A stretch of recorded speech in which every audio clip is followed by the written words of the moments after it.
आज हम वेद के बारे में जानेंगे। वेद ज्ञान हम आज आपको बताएंगे। वेद किसे कहते हैं? ईश्वरीय ज्ञान की पुस्तक को वेद कहते हैं। वेद ज्ञान हमें किसने दिया? ईश्वर ने दिया। ईश्वर ने वेद ज्ञान कब दिया? ईश्वर ने सृष्टि के आरंभ में वेद ज्ञान दिया। ईश्वर ने वेद ज्ञान हमें क्यों दिया? मनुष्य मात्र कल्याण के लिए। वेद कितने प्रकार के हैं? 4 प्रकार के हैं। फर्स्ट, ऋग्वेद, यजुर्वेद, सामवेद, अथर्ववेद, ये चारों वेद हैं। वेदों के ब्राह्मण कौन से हैं? ऋग्वेद के ब्राह्मण है ऐतरेय, यजुर्वेद के ब्राह्मण है शतपथ, सामवेद के ब्राह्मण है तांड्य, अथर्ववेद के ब्राह्मण है गोपथ। वेदों में उपवेद कितने हैं? तो वो भी 4 है। ऋग्वेद में उपवेद है आयुर्वेद, यजुर्वेद वेद में है उपवेद धनुर्वेद, सामवेद वेद में है उपवेद गंधर्ववेद, अथर्ववेद वेद में है उपवेद अथर्ववेद। वेदों के अंग 6 हैं: शिक्षा, कल्प, निरुक्त, व्याकरण, छंद, ज्योतिष। वेदों का ज्ञान ईश्वर ने किन ऋषियों को दिया? तो 4 ऋषियों को दिया है। ऋग्वेद का जो है वो अग्नि ऋषि को, यजुर्वेद का वायु ऋषि को, और सामवेद का आदित्य और अथर्ववेद का अंगिरा ऋषि को दिया है। वेदों का ज्ञान ईश्वर ने ऋषियों को कैसे दिया है? वो समाधि की अवस्था में दिया है। वेदों में कैसे ज्ञान है? तो वेदों में सत्य विद्याओं का ज्ञान विज्ञान है। वेदों में विषय कौन से हैं? ऋग्वेद में ज्ञान के बारे में बताया है, यजुर्वेद में कर्म के बारे में, सामवेद में उपासना के बारे में, अथर्ववेद में विज्ञान के बारे में बताया है। ऋग्वेद में मंडल 10 है, अष्टक में 8 है, सूक्त में 1028 है, अनुवाक में 85 है, ऋचाएँ 10,509 है। यजुर्वेद में अध्याय 40 है, मंत्र है 1975। सामवेद में आर्चिक है 6, अध्याय है 6, ऋचाएँ है 1875।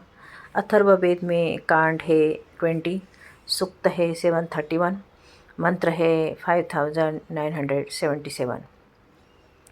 वेद पढ़ने का जो अधिकार किसको दिया है? मनुष्य मात्र को वेद पढ़ने का अधिकार दिया है। वेदों में मूर्ति पूजा का विधान बिल्कुल भी नहीं है। वेदों में अवतारवाद का प्रमाण नहीं है। सबसे बड़ा वेद ऋग्वेद है। वेदों की उत्पत्ति कब हुई हम जानते हैं। वेदों की उत्पत्ति सृष्टि के आदि से परमात्मा द्वारा हुई, अर्थात 1 अरब 96 करोड़ 8,43,000 वर्ष पूर्व। वेद ज्ञान के सहायक दर्शन शास्त्र उपअंग कितने हैं और उनके लेखकों के क्या नाम है? तो हम जानते हैं न्याय दर्शन गौतम मुनि, वैशेषिक दर्शन कणाद मुनि, योग दर्शन पतंजलि मुनि, मीमांसा दर्शन जैमिनी मुनि, सांख्य दर्शन कपिल मुनि, वेदांत दर्शन व्यास मुनि। शास्त्रों के विषय क्या क्या है? तो आत्मा है, परमात्मा, प्रकृति, जगत की उत्पत्ति, मुक्ति, अर्थात सब प्रकार का भौतिक आध्यात्मिक ज्ञान विज्ञान आदि सब इस विषय में है। प्रामाणिक उपनिषदें है केवल 11 ही है। उपनिषद 11 कौन सी है वो जानते हैं। ईश या ईशावास्य, केन, कठ, प्रश्न, मुंडक, मांडू, ऐतरेय, तैत्तिरीय, छांदोग्य, बृहदारण्यक, श्वेताश्वतर। उपनिषदों के विषय ये हमें वेदों से आए हैं। इसमें 4 वर्ण है, ब्राह्मण, क्षत्रिय, वैश्य और शूद्र। 4 युग है। सतयुग जो है वो आपका सतयुग है। आपका वर्षों का नाम सतयुग रखा क्यों है? 17,28,000 वर्षों का नाम सतयुग रखा गया है।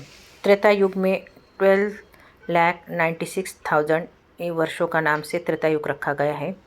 द्वापर युग 8,64,000 वर्षों के नाम से द्वापर युग रखा गया है। और कलयुग जो अभी चल रहा है वो 4,32,000 वर्षों का नाम है। कलयुग के अभी तक 5,122 वर्षों का भोग हो चुका है। अभी तक हमें 4,27,024 वर्षों का भोग होना है।